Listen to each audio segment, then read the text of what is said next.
El famosísimo inversor Michael Burry la ha vuelto a liar, alborotando a todos los que siguen el mundo de las finanzas, ya que hace apenas unos días se ha sabido que ha apostado en corto contra los índices americanos S&P 500 y el Nasdaq 100, utilizando unas opciones put con un valor nocional de $1.600 millones. Pero ojo, que esta noticia con la cifra de $1.600 millones está llevando al engaño a mucha gente, ya que piensan que Michael Burry ha invertido la friolera de $1.600 millones en esas posiciones bajistas, lo cual supone el 93% del valor del fondo de inversión de Michael Burry, pero nada más lejos de la realidad. Bien sea por ánimo sensacionalista o simplemente por ignorancia, gran parte de la prensa y muchos youtubers han utilizado erróneamente esta cifra como queriendo decir que Michael Burry se ha vuelto loco y ha puesto el 93% del dinero de su fondo en una apuesta bajista contra el S&P 500 y el Nasdaq 100, pero no es verdad. Su interpretación es errónea y exagerada. Así que, para deshacer el entuerto creado por otros y para aclarar malentendidos, voy a explicar en detalle en qué consiste la apuesta de Burry, cuál es su dimensión en comparación con el tamaño de su fondo, y qué debemos sacar en conclusión de ese movimiento de Burry. ¡Vamos allá!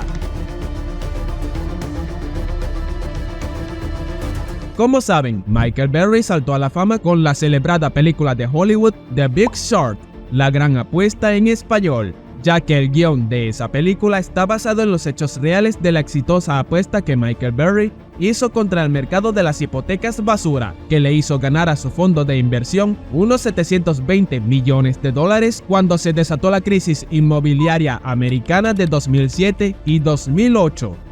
Lo más interesante de la película, en mi opinión, es ver cómo Michael Burry aguanta con su apuesta bajista muchos meses desde que empezó en mayo de 2005, y lo hizo contra viento y marea, ya que el mercado no hacía más que subir, y el fondo de Burry no hacía más que perder dinero conforme pasaba el tiempo. Burry tuvo que mantenerse firme, a pesar de tener en su contra gran parte de los involucrados en el fondo de inversión que gestionaba, presionándole para que abandonara la posición bajista que había adoptado. De hecho, sufrió una revuelta de inversores que le amenazaban con retirar su dinero del fondo, y hasta fue objeto de una demanda judicial por restringir las retiradas de dinero.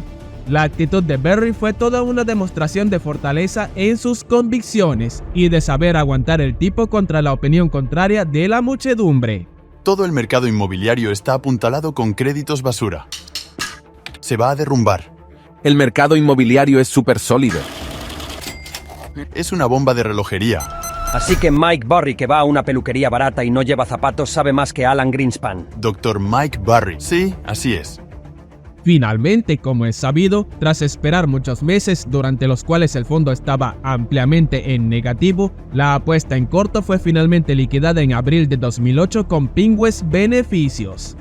Pues bien, ahora tenemos The Big Short, o La Gran Apuesta en su versión 2.0, ya que Michael Burry ha comprado 20.000 contratos de opciones put contra el índice S&P 500 y otros 20.000 contratos de opciones put contra el índice Nasdaq 100. Como se ve en este cuadro, los títulos de activos subyacentes son 2 millones, pero como cada contrato de opciones son siempre 100 acciones del subyacente, entonces 2 millones dividido por 100 resulta en 20.000 contratos adquiridos. ¿Qué significa esto en sustancia? Quiere decir que Michael Burry piensa que dos de los principales índices de bolsa americana van a bajar o podrían bajar. Y como Burry ya tuvo éxito en su apuesta bajista en 2007-2008, ahora la gente tiembla al pensar que Burry podría volver a acertar en su nueva apuesta bajista contra el mercado. Pero ¿qué más sabemos sobre la apuesta de Burry? Y ahí es donde las interpretaciones de la posición de Burry derivan en especulaciones grandilocuentes y en exageraciones. La verdad es que no tenemos más detalles de los indicados en el informe 13F, que comunica Burry a la SEC, que es la autoridad reguladora financiera americana. En ese informe solo aparece el tipo de inversión realizada, que es una opción put, o sea, un instrumento derivado financiero, y la cantidad de títulos del activo subyacente de la opción, que son 2 millones de títulos del producto SPY, que es el índice SP500, y 2 millones de títulos del producto QQQ, que es el índice Nasdaq 100. A su vez aparece el valor nocional de esas opciones financieras, que son 886 millones de dólares para el SP500, que representan el 51% de la cartera de fondos de Berry, y 731 millones de dólares para el Nasdaq 100, que representa el 42% de la cartera de fondos de Berry. O sea, en total, las opciones put representan el 93% del valor de la cartera de fondos de Berry. Y ahí es de donde viene toda la confusión, para quien no entiende este tipo de instrumentos financieros, o bien quiere tergiversar a sabiendas.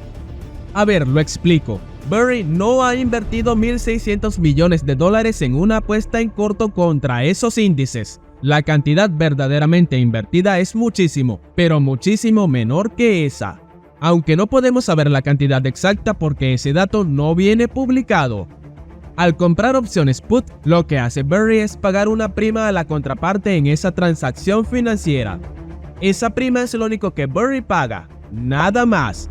Se calcula que el valor de esa prima en esos contratos de opciones put podría representar unas pocas decenas de millones de dólares, y la cifra exacta depende de la fecha de expiración de la opción que haya elegido y del precio de ejecución o precio strike que haya elegido. Y como esos son datos que no conocemos, no se puede calcular con exactitud el coste de la prima de Berry, pero desde luego no son 1.600 millones como algunos alegremente han dicho, son solo unas pocas decenas de millones de dólares. Así, suponiendo que Berry haya elegido opciones at the money y con un vencimiento a 3 meses, el valor total de las primas de todas sus opciones put compradas sería de unos 46 millones de dólares. En ese mismo caso hipotético, la cantidad de beneficios que Berry podría ganar con su apuesta bajista tampoco se puede saber, porque dependería de cuánto bajasen el SP500 y el Nasdaq 100 cuando se ejecuten las opciones. Pero desde luego tampoco serían 1.600 millones de dólares de ganancias, sino bastante menos. Y para los que se pregunten cómo se gana dinero en una apuesta bajista, se lo explico con el siguiente ejemplo. Supongamos que tenemos una acción de la empresa X que vale $100. Cuando compras una opción put, pagas una prima con la cual estás comprando el derecho a vender esa acción a un precio determinado a una fecha futura.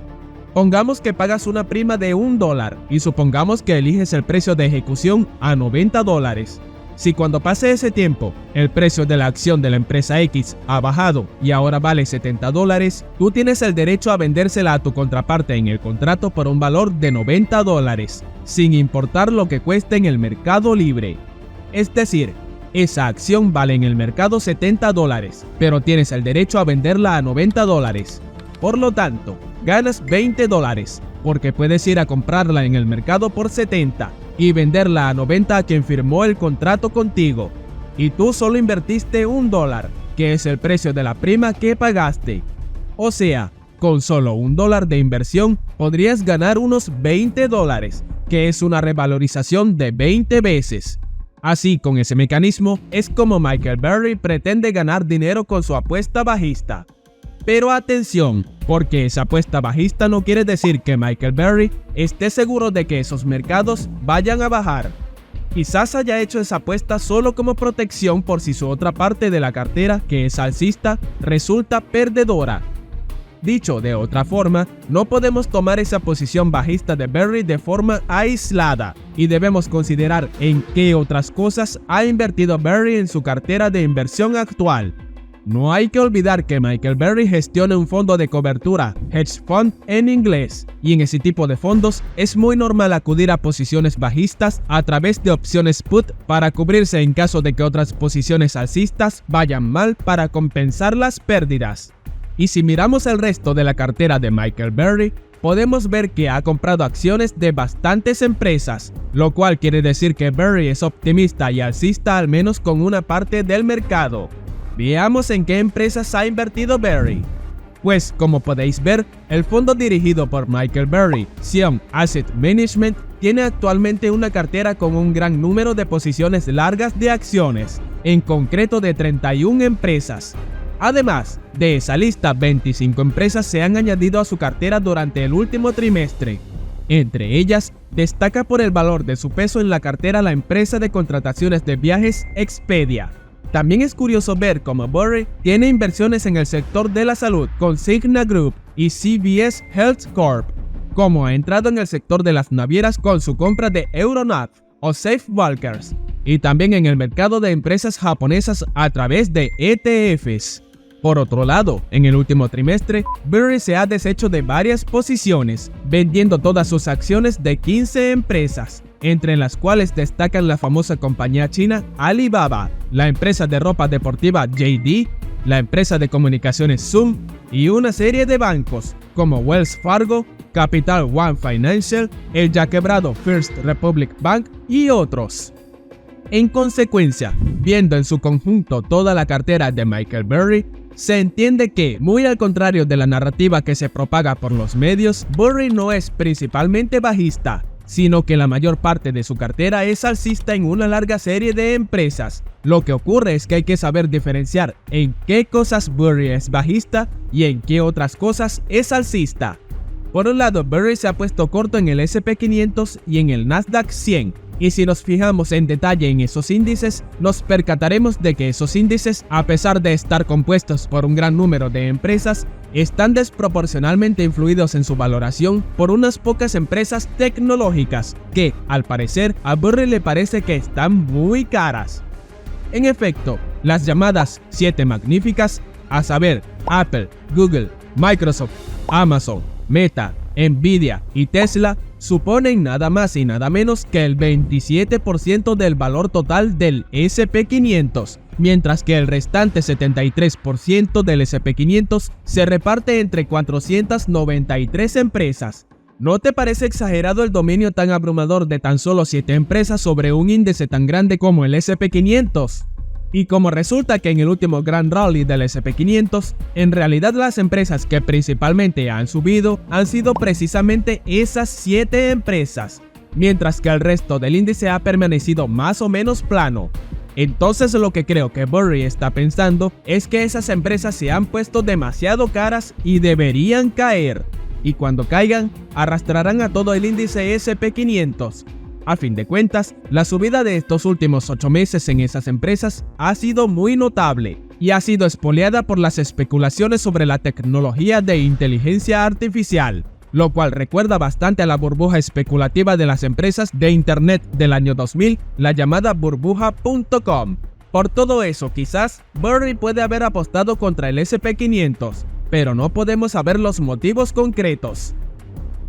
Por otro lado, si nos fijamos en las empresas que Burry ha comprado, se trata de empresas que mayormente cotizan a muy bajos múltiplos, es decir, cotizan baratas. A fin de cuentas, Burry no deja de ser un inversor en valor, que trata de encontrar empresas que coticen a precios menores de su valor real. En conclusión, Michael Burry no es el inversor catastrofista que piensa que toda la bolsa va a bajar, nada de eso. Burry es un tipo muy racional que sabe separar el grano de la paja y que ve que algunas empresas están caras, mientras que otras están baratas. En consecuencia, invierte comprando acciones de esas empresas baratas y respecto a las empresas caras, entra en el juego de vender en corto con opciones. Ponerse corto supone asumir grandes riesgos con el dinero que pagas en esas primas, porque hay una alta probabilidad de que esos contratos expiren y Burry pierda la totalidad del dinero pagado en primas. Pero si esas primas le han costado solo unos 50 millones de dólares, mientras que su cartera vale 1.700 millones de dólares, entonces estamos hablando de que solo puede perder un 3% del valor del fondo, que es un riesgo perfectamente asumible y racional. De todas formas, no nos tomemos a Michael Burry como el oráculo de Delfos, porque en realidad es un inversor que cuando ha lanzado sus predicciones, en un gran número de ocasiones se ha equivocado. Sí, es verdad que con su acierto de la crisis de hipotecas basura de 2007 y 2008 acertó de pleno y dio un gran pelotazo, y eso le lanzó a la fama. Pero también se ha equivocado muchas veces, que es lo que la mayoría de la gente ignora. Por supuesto, ningún inversor es infalible, ni siquiera los más aclamados como Warren Buffett, y es absolutamente normal equivocarse en algunas inversiones. Lo importante es cuán a menudo se equivocan y cuánto dinero pierden con esos errores, y cuán a menudo aciertan y cuánto dinero ganan con esos aciertos. En ese sentido, no hay duda de que Michael Burry ha sido un inversor muy talentoso y exitoso, ya que su fondo de inversión Zion Capital se revalorizó muchísimo, con un rendimiento del 489% desde su inicio en el año 2000 hasta su cierre en junio de 2008, y su nuevo fondo, Zion Asset Management, en los últimos 10 años se ha multiplicado por 4 en rendimiento, de modo que chapó por Michael Burry. Y con esto acabo, espero que les haya gustado. Como siempre, prudencia y feliz inversión.